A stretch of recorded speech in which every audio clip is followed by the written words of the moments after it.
Assalamualaikum warahmatullahi wabarakatuh. Halo teman-teman semuanya, selamat datang di channel YouTube aku, Maheswari Channel. Di video kali ini kita akan membahas materi masih tentang persalinan, yaitu kebutuhan fisiologis ibu bersalin. Untuk teman-teman yang mau gabung di grup Telegram, bisa langsung klik link yang aku sertakan di description box ya. Oke, pembukaannya nggak usah lama-lama, kita langsung aja masuk ke latihan soalnya. Nomor 1, pemenuhan kebutuhan dasar oksigen pada ibu bersalin erat kaitannya dengan A. Dehidrasi, B. Kesejahteraan janin, C. Keadaan psikologis ibu, D. Hak dasar ibu bersalin. Oke, ini berkaitan dengan kebutuhan dasar oksigen ya teman-teman. Kita bahas sama-sama. Kebutuhan oksigen, suplai oksigen yang tidak adekuat dapat menghambat kemajuan persalinan dan dapat mengganggu kesejahteraan janin. Oksigen yang adekuat dapat diupayakan dengan pengaturan sirkulasi udara yang baik selama persalinan. Nah, jadi pengaturan udaranya itu bisa dilakukan dengan misalkan memperhatikan ventilasi udaranya, apabila ruangannya tertutup karena menggunakan AC, maka pastikan bahwa di dalam ruangan tersebut tidak terdapat banyak orang. Kemudian hindari menggunakan pakaian yang ketat, sebaiknya penopang payudara atau BH dapat dilepas atau dikurangi kekencangannya. Jadi pemenuhan kebutuhan oksigen selama proses persalinan ini perlu diperhatikan, terutama pada kala 1 dan kala 2, karena oksigen yang ibu hirup ini sangat penting untuk oksigenasi janin melalui plasenta. Nah, indikasi pemenuhan kebutuhan oksigen adekuat biasanya kita ketahui dari adanya DJJ atau denyut jantung janin yang baik dan stabil. Jadi nomor 1 ini jawaban tepatnya adalah yang B, kesejahteraan janin. Kita lanjut ke soal nomor 2. Kekurangan kebutuhan nutrisi pada ibu bersalin akan mengakibatkan terjadinya hipoglikemia. Hal ini dapat menyebabkan komplikasi persalinan pada ibu berupa A. Persalinan lama, B. Ketuban pecah dini, C. Tali pusat menumbung, D. Asfiksia. Nah, kali ini berkaitan dengan nutrisi ya teman-teman. Oke, kita bahas sama-sama. Nah, jadi pada ibu bersalin itu, hipoglikemia dapat mengakibatkan komplikasi persalinan baik ibu maupun janin. Makanya di sini kita harus memperhatikan nutrisi untuk ibu bersalin, baik itu di kala 1, 2, 3 maupun 4. Jadi asupan makanan yang bisa kita berikan itu bisa makanan utama maupun makanan ringan. Yang penting cukup ya, karena asupan makanan yang cukup ini merupakan sumber dari glukosa darah. Nah, ini merupakan sumber utama energi untuk sel-sel tubuh. Jadi kalau kadar gula darahnya rendah bisa mengakibatkan hipoglikemia. Kemudian pada ibu akan mempengaruhi kontraksi atau HIS, sehingga akan menghambat kemajuan persalinan dan meningkatkan insiden persalinan dengan tindakan, serta dapat meningkatkan resiko perdarahan postpartum. Pada janin akan mempengaruhi kesejahteraan janin, sehingga dapat mengakibatkan komplikasi persalinan seperti asfiksia. Jadi untuk jawaban tepatnya nomor 2, ini pertanyaannya adalah komplikasi persalinan pada ibu ya. Nah, tepatnya yaitu yang A, persalinan lama.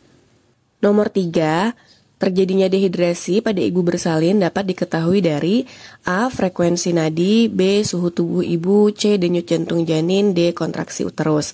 Nah, ini pertanyaannya adalah tentang dehidrasi pada ibu bersalin.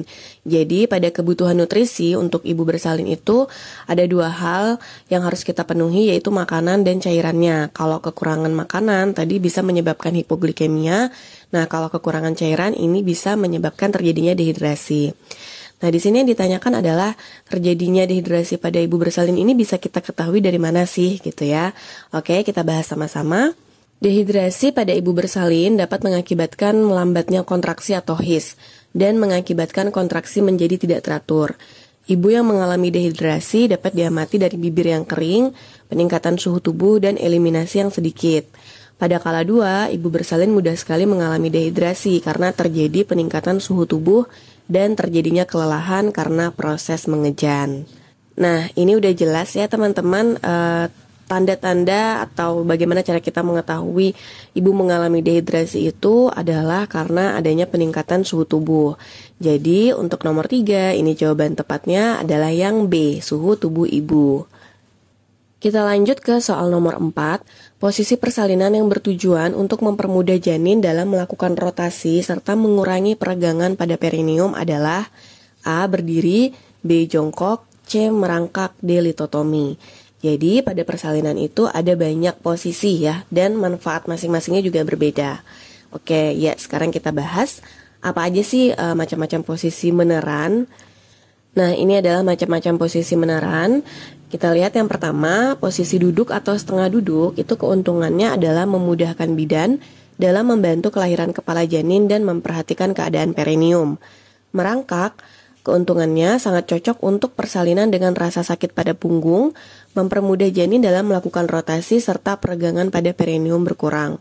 Kemudian jongkok atau berdiri memudahkan penurunan kepala janin, memperluas panggul sebesar 28% lebih besar pada pintu bawah panggul, memperkuat dorongan meneran.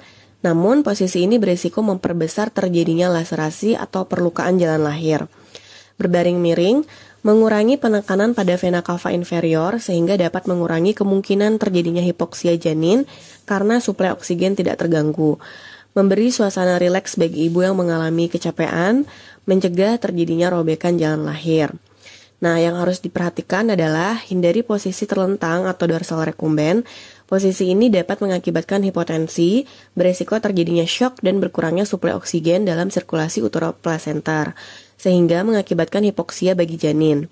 Rasa nyeri yang bertambah, kemajuan persalinan bertambah lama, ibu mengalami gangguan untuk bernafas, buang air kecil terganggu, mobilisasi ibu kurang bebas, ibu kurang semangat dan dapat mengakibatkan kerusakan pada syaraf kaki dan punggung.